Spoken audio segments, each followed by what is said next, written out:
Student, स्वागत करती हूँ आपका आपके अपने YouTube channel jobs and career में। तो आज हम सॉल्व करने वाले हैं एक्सरसाइज 5.1 का क्वेश्चन नंबर 6। तो क्वेश्चन नंबर 6 में हमें एक मैट्रिक्स ए गिवन है और हमें प्रूव करना है कि ए इंटू एडजॉइंट ऑफ ए बराबर होगा determinant of A into identity matrix of order 3। ठीक है, तो इसके लिए हमारे पास ए मैट्रिक्स है, हमें एडजॉइंट निकालना होगा, डिटर्मिनेंट निकालना होगा। ठीक है, तो चलिए शुरू करते हैं। हमें एक ए मैट्रिक्स गिवन है,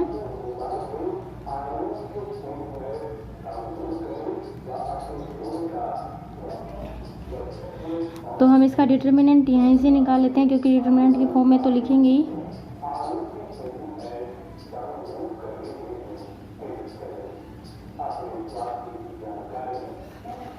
तो डिटर्मिनेंट निकालते हैं इसका। पहले इसके लिए निकालेंगे -1 इंटू इस तरह से, तो आ जाएगा 1 - 4, फिर +2, 2 + 4 -2, -4 and -2।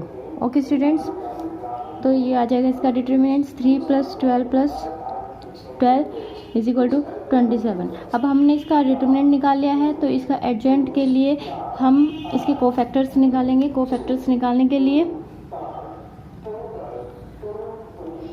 Cofactors of A, cofactors निकालेंगे। मैं कोफैक्टर्स के लिए बहुत बार आपको बता चुकी हूँ कि क्या करना होता है। तो a11 निकालेंगे। देखिए ये 1 and 1 2 होता है, तो इसलिए पॉजिटिव आएगा पहले और फिर उसके बाद हम माइनर निकालेंगे, क्योंकि -1 की पावर n इंटू में माइनर इनका जो होता है फॉर्मूला होता है। ठीक है, तो यहाँ पे जो n होता है इसका मतलब होता है इनका दोनों का सम, यानी कि 1 and 1 2।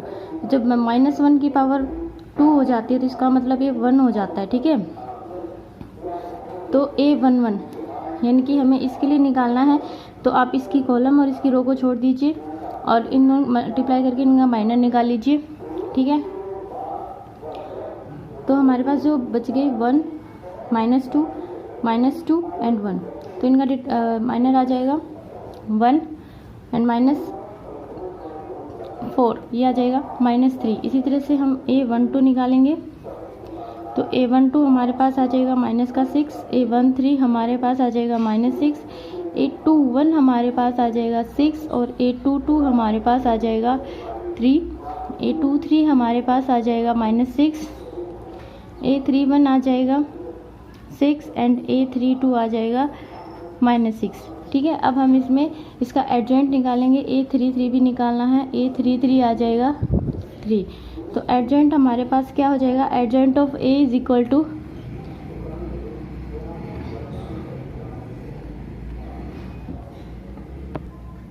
एडजॉइंट क्या होता है, जो कोफैक्टर्स होते हैं उनका ट्रांसपोज। तो हम कोफैक्टर्स को यहाँ पे सीरियल नंबर से लिखेंगे। यहाँ पे a11 का लिखेंगे, a12 a13 a21 a22 a23 a31 a32 and a33। ठीक है, तो लिखेंगे -3 -6 एंड -6 6 3 -6 6 -6 एंड 3। ठीक है, और इसका ट्रांसपोज करना है, यानी कि आपके पास जितनी रोज हैं उनका क्या बनाना है, हमें कॉलम बनाना है। तो पहली रो का पहला कॉलम बनाएंगे हम, ये दूसरी रो का दूसरा कॉलम और ये तीसरी रो का तीसरा कॉलम। तो ये हमारे पास एडजॉइंट आ गया है, हमारे पास डिटर्मिनेंट भी आ गया है। अब हमें सिर्फ इसके अंदर वैल्यूज पुट करके इसको इक्वल प्रूव करना है, यानी कि a into adjoint of a हमें पुट करना है। तो यहाँ पर हम फर्स्ट पार्ट के लिए हम प्रूव कर रहे हैं a into adjoint of a। तो पहले a मैट्रिक्स लिखेंगे, -1 -2 -2 2 1 -2 एंड 2 -2 1। उसके बाद एडजॉइंट लिखेंगे -3 6 6 -6 3 -6 -6 -6 3। ठीक है, अब हम इन दोनों की क्या करेंगे, मल्टीप्लाई। तो मल्टीप्लाई किस तरह से होती है, पहले इस रो की इस वाले कॉलम के साथ, फिर इसी रो की दूसरे कॉलम के साथ, फिर इसी रो की तीसरे कॉलम के साथ। तो पहले इसी रो की पहले कॉलम के साथ करेंगे, -3 और -1 की हो जाएगी 3, इन दोनों की हो जाएगी 12 और इसकी भी हो जाएगी 12, ठीक है। इसके बाद हम इसकी दूसरी कॉलम के साथ करेंगे 6 की -1 के साथ -6, ये भी -6 और ये +12, ठीक है। इसी तरह इसकी हम तीसरे कॉलम के साथ करेंगे -6 +12 एंड -6, ओके। इसके बाद इसी तरह से आपको हर इस रो की भी तीनों कॉलम के साथ करनी है, फिर इस रो की तीनों कॉलम के साथ करनी है। तो यहाँ पे मैं इनकी मल्टीप्लाई करके लिख रही हूँ, -6 +12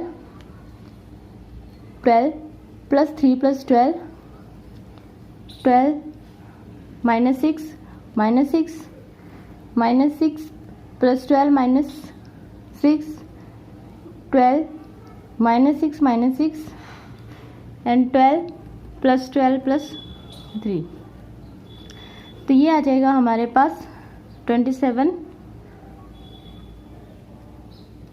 0 0 0 27 and 0 0 0 and 27, okay.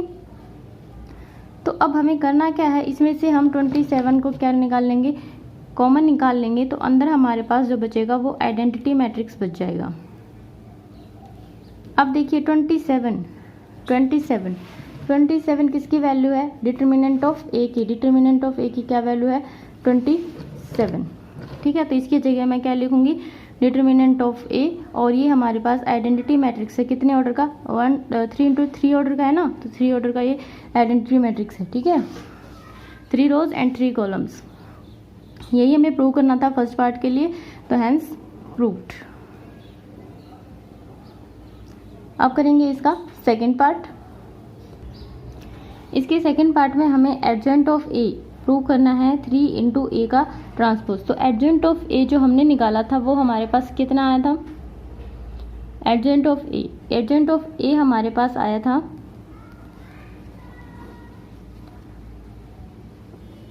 -3 6 6 -6 3 -6 -6 and 3, okay.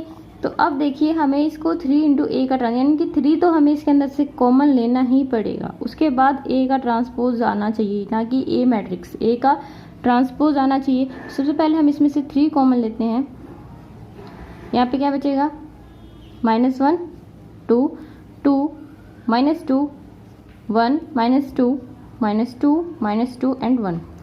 तो अब इस हमें क्या करना होता है इसका, अब हमें ए का ट्रांसपोज निकालना है, ठीक है। जो ए मैट्रिक्स है हमारे पास,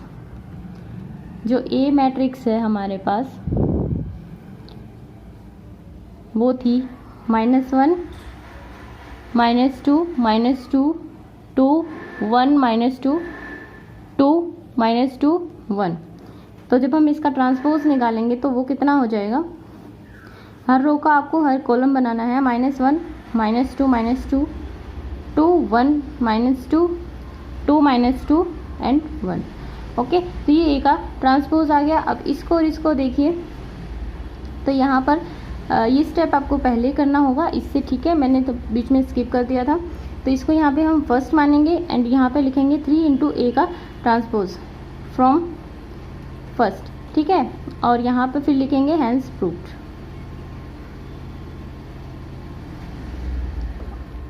ठीक है स्टूडेंट्स, इसके बाद करेंगे क्वेश्चन नंबर 7। इसके बाद क्वेश्चन नंबर 7 बिल्कुल सेम क्वेश्चन नंबर 6 की तरह ही है।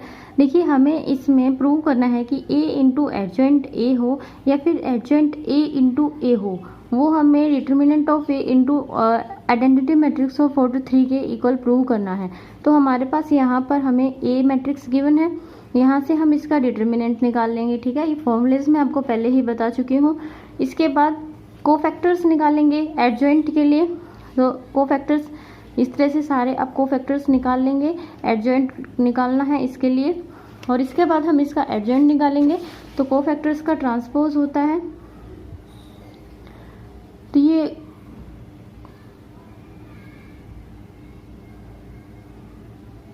ये हो गया इसका ट्रांसपोज,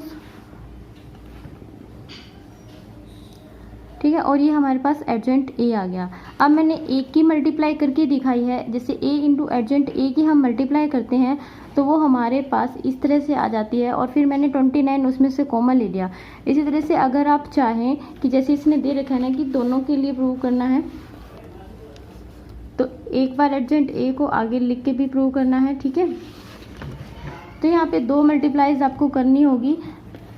मैंने सिर्फ एक की है और उसी से मैंने प्रूव कर दिया कि यहाँ पे ये जो माइनस का 29 है इसको मैंने वहाँ पे 1 माना था, और ये डिटर्मिनेंट है, ठीक है, और इस तरह से ये इसके इक्वल आ गया।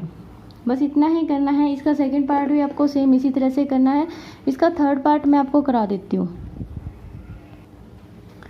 इसके बाद है इसका थर्ड पार्ट। इसके थर्ड पार्ट में हमें एक मैट्रिक्स ए गिवन है, ठीक है, हमें इसका डिटरमिनेंट की फॉर्म में लिखना है और इसका डिटरमिनेंट निकालना है। तो डिटरमिनेंट निकालना आपने 4th चैप्टर में सीखा होगा, तो आप उस तरह से डिटरमिनेंट को निकाल लीजिए। इसके बाद हम कोफैक्टर्स निकालेंगे। तो देखिए कोफैक्टर्स निकालने के लिए A11 का सीकेंट थीटा है। A11 की पोजीशन देखिए, ये A11 की पोजीशन है, इसकी रो और इसके कॉलम को छोड़ दीजिए, इनकी मल्टीप्लाई कीजिए, फिर माइनस करके इनकी मल्टीप्लाई कीजिए, तो ये सीकेंट थीटा आ जाएगा। इसी तरह से हमने सारे निकालने हैं, ठीक है। और फिर इसके बाद हमारे पास यहाँ से इनका ट्रांसपोज, कोफैक्टर्स का ट्रांसपोज करेंगे तो हमारे पास क्या आ जाएगा, एडजेंट ऑफ ए आ जाएगा, ठीक है। ट्रांसपोज में हमें क्या करना होता है, सिर्फ जो रोज होती है उनका क्या बनाना होता है, कॉलम्स बनाना होता है। ये पहली रो का पहला कॉलम, दूसरी रो का दूसरा कॉलम और तीसरी रो का तीसरा कॉलम। तो ये हमारे पास क्या आ गया, ये एडजेंट ऑफ ए आ गया है। डिटर्मिनेंट ऑफ ए भी हमारे पास है, ठीक है, जो हमें जिसके लिए प्रूव करना था। अब हमें उनके लिए उनके अंदर वैल्यूज पुट करेंगे, ठीक है। जैसे हमें ये प्रूव करना है कि A into adjoint A is equal to adjoint A into A is equal to determinant of A into order matrix of identity matrix of order 3, ठीक है। तो सबसे पहले हम इसके लिए इसके अंदर वैल्यू पुट करेंगे और उसको इसके इक्वल प्रूव करेंगे, फिर इसके अंदर वैल्यू पुट करेंगे, फिर उसको भी इसके इक्वल प्रूव करेंगे। इससे पहला पार्ट मैंने इसमें किया, सबसे पहले ए इंटू एडजेंट ऑफ ए, ठीक है, ये ए मैट्रिक्स, ये एडजेंट ऑफ ए मैट्रिक्स। देखिए फर्स्ट रो का फर्स्ट कॉलम के साथ मल्टीप्लाई करेंगे, सेकेंड की इसके साथ करेंगे सेकेंड स्क्वायर, फिर माइनस टेंजेंट स्क्वायर, फिर जीरो की जीरो के साथ। इसी तरह से इस रो की सेकेंड कॉलम के साथ करेंगे टेंजेंट की और इसकी, और फिर इन दोनों की, ठीक है, और फिर इस जीरो की। ये जीरो मैंने यहाँ पे नहीं लिखा है क्योंकि काफ़ी लेंथ हो गया था। इसके बाद इसी रो की आपको थर्ड कॉलम के साथ करनी, तो जीरो की जब सेकेंड थीटा के साथ करोगे तो जीरो, जीरो की टेंजेंट थीटा के साथ करोगे तो भी जीरो, और 1 की जीरो के साथ करोगे तो भी जीरो। इसी तरह से हमें इसकी सेकंड रो लेनी है, उसके कॉलम्स के साथ करेंगे। इसकी और इसकी आ जाएगी second theta into tangent theta, फिर इसकी और इसकी आ जाएगी minus tangent theta into second theta, फिर इसकी और इसकी जीरो। इसी तरह से इस रो की दूसरे कॉलम के साथ करेंगे तो ये आ जाएगी, फिर इसी रो की तीसरे कॉलम के साथ करेंगे तो ये आ जाएगी, और इसी तरह से आपको थर्ड रो की इसके साथ करेंगे तो ये, फिर सेकंड कॉलम के साथ करेंगे तो ये, और फिर थर्ड कॉलम के साथ करेंगे तो ये आ जाएगी। इसके बाद इसको सॉल्व करेंगे। देखिए second square theta minus tangent square theta, इसमें इसकी वैल्यूज रख देंगे इसके अंदर, ठीक है। Second square theta minus tangent square theta क्या होता है, 1, ठीक है। तो यहाँ पे देखिए 1 आ गया, यहाँ पे भी 1 आ गया, बाकी ये कैंसिल हो जाएंगे, ये प्लस, ये माइनस का ये प्लस का सेम है तो ये कैंसिल हो जाएंगे, ठीक है। ये जीरो है ही, ये भी कैंसिल हो जाएंगे, यहाँ पे इनकी जगह 1 आ जाएगा और ये 1 यहाँ पर है ही, ठीक है। तो इस तरह से हमारे पास जो आइडेंटिटी मैट्रिक्स आ गया है ऑर्डर 3 का, लेकिन डिटर्मिनेंट जो हमारा आया था वो 1 था, तो हमें इसके लिए प्रूव करना तो 1 कॉमन लेना, 1 कॉमन लेना या ना लेना एक ही बात है, ठीक है। तो ये किसके बराबर आ गया हमारा, डिटर्मिनेंट ऑफ ए इंटू में आइडेंटिटी मैट्रिक्स ऑफ ऑर्डर 3 के। इसी तरह से इसका एडजेंट ए इंटू में ए निकालेंगे हम, इनकी मल्टीप्लाई करेंगे दोनों की सेम उसी प्रोसेस से, और लगभग वही आएगी। थोड़ा बहुत आगे पीछे हो जाता है साइन चेंजिंग में, बस, और कोई ज़्यादा वो नहीं है, डिफरेंस नहीं है जब हम उल्टा करके मल्टीप्लाई करते हैं तो, और वो भी फिर यही आएगी, ठीक है। Then from one and from 2, from 1 and 2, तो ये हमारे पास प्रूव हो गया, ठीक है, हैंस प्रूव्ड। इसके बाद करेंगे हम क्वेश्चन नंबर 8। इसके बाद है क्वेश्चन नंबर 8। क्वेश्चन नंबर 8 में कहा गया कि एक स्क्वायर मैट्रिक्स है ए जिसका ऑर्डर 3 है और उसका डिटर्मिनेंट कितना है, 5 है, ठीक है। आपको ये निकालना है कि determinant of A into adjoint of A, ठीक है। अब हमें एक फॉर्मूला अप्लाई करना है बस इसमें, उसके बाद ये क्वेश्चन बहुत ईजिली हो जाएगा। Det for a square matrix of order n, अगर कोई भी स्क्वायर मैट्रिक्स होता है ऑर्डर n का, तो उसका एडजॉइंट ऑफ a का डिटर्मिनेंट क्या आएगा, a का डिटर्मिनेंट इंटू n की पावर 1, ठीक है। इसको हम मान लेंगे फर्स्ट। उसके बाद हमें क्या गिवन है, हमें गिवन क्या है, एक मैट्रिक्स A है, इसका डिटर्मिनेंट कितना है हमारे पास 5 है, एंड ऑर्डर कितना है हमारे पास 3 है, ठीक है। ये भी हमें क्या है गिवन है, और ये हमने फॉर्मूला लिया है, और हमें निकालना क्या है, A इंटू में एडजॉइंट A निकालना है, ठीक है। तो अब हम इसका फॉर्मूला अप्लाई करेंगे। अब इसको हम क्या लिख सकते हैं, डिटर्मिनेंट ऑफ A इंटू में एडजॉइंट ऑफ A का डिटर्मिनेंट, ठीक है। अब देखिए एडजॉइंट A का, इसका डिटर्मिनेंट तो ये तो सेम ही रहेगा, लेकिन इसका डिटर्मिनेंट के लिए हम इसको फॉर्मूला में लगाएंगे, तो ये हो जाएगा n-1 यूजिंग 1 या फ्रॉम 1, ठीक है। अब देखिए इसकी पावर 1 है, इसकी पावर n-1 है, एक की पावर 1 है, एक की पावर n-1 है। तो जब हम मल्टीप्लाई करते हैं तो पावर्स ऐड होती है, तो क्या हो जाएगी n-1 प्लस 1, यानी कि कितनी बच गई n, तो डिटर्मिनेंट ऑफ A की पावर n, ठीक है। तो यहाँ पे हम, ठीक है, बस अब हमें इसमें इसकी वैल्यू पुट करनी है। इसकी जगह इसकी वैल्यू हमें गिवन है 5, और ऑर्डर भी हमें गिवन है कितना है 3, तो ये आ जाएगा हमारे पास 125। तो इसका मतलब हमारे पास ये कितना आ गया, A into adjoint of A का डिटर्मिनेंट कितना आ गया 125, ठीक है। Hence proved. ये एक्सरसाइज आपकी हो गई कंप्लीट।